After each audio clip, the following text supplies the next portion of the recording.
dapat masampulan tong mga to, boss. Sir Amo. Shout out po, shout out. Kasi wala silang takot. Wala silang takot.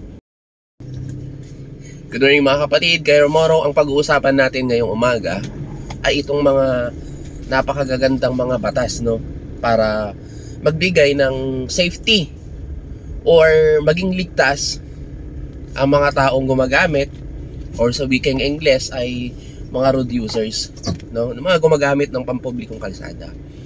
Unahin na natin itong speed limit. Okay? Ang speed limit mga kapatid sa mga motor, okay?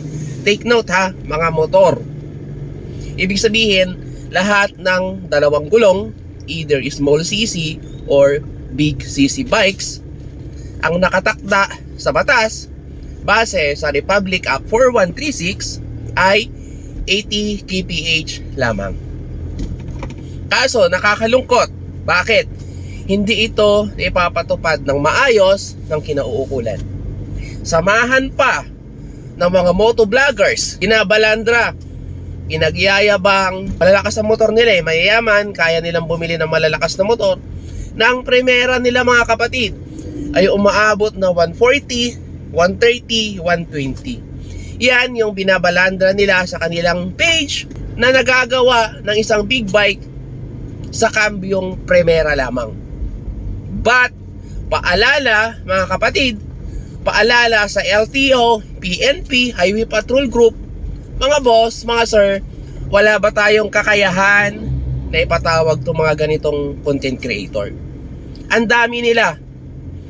Binibideo nila yung kanilang speed na tahasang paglabag sa tinakdang speed limit sa Pilipinas na 80 kph per hour sa mga motor sa public road. Shout out po, shout out. Kasi wala silang takot. Wala silang takot. Pinagyayabang eh. 'Di ba? Dapat masampulan tong mga to, boss. Sir Amo. I-implement natin yung batas ng maayos. 'Di ba? Kasi alam naman natin lahat na ang speed kills. 'Di ba? Na ang speed dito nag-uumpisa ang mga malalalang disgrasya. At ito pa ang malala. Ito pa ang malala.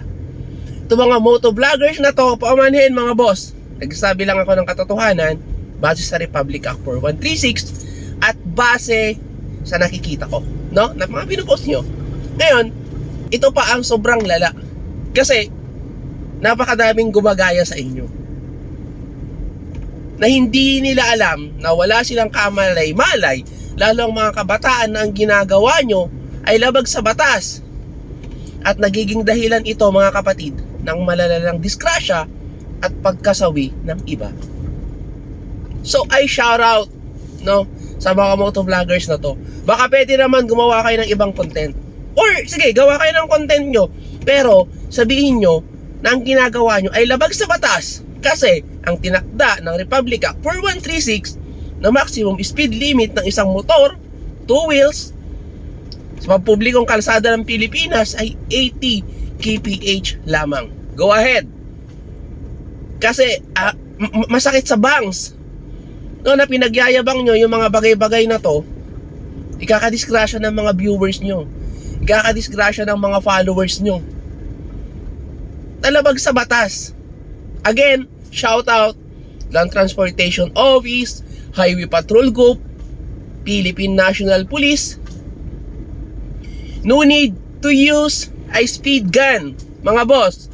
Bakit? Binibideo nga nila eh. Minsan natatawa na lang ako, totoo lang ha.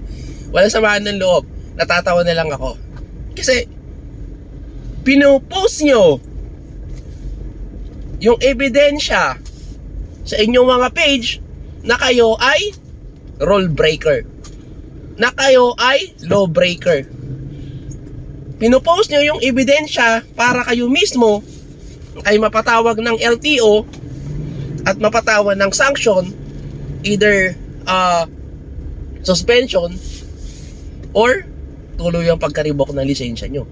Pinupost nyo yung ebidensya eh. Pinagyayabang nyo pa nga, di ba? Nalalakas ng motor nyo, lalakas ng loob nyo. Why not gawin nyo yan sa racetrack? Doon kayo mag top speed. Hindi sa public road na napakadaming gumagamit na ang hangad lang naman ay maghanap buhay para matustusan ang pangangailangan ng kanilang pamilya. Mayayaman kayo mga boss, mga sir, big bike users diba? Mga motovloggers, million of views, million of followers. Mayayaman kayo May pambayad kayo sa hospital, no? Kahit makadisgrasya kayo, kahit maputulan kayo ng paa, malamang sa malamang makakapag-aral pa rin yung inyong anak sa mga magagandang eskwelahan. Paano naman po may fellow road users na fellow may hirap ang buhay na ang tatay lang ang nagtatrabaho sa kanilang bahay, na ang tatay lang ang pag-asa nila para makaahon sa kahirapan. Ang tatay lang o yung nadisgrasya nyo lang ang pag-asa nila para makatapos sila ng pag-aaral. At worse, yun lang yung pag-asa nila na makakain man lang ng 3 beses sa isang araw.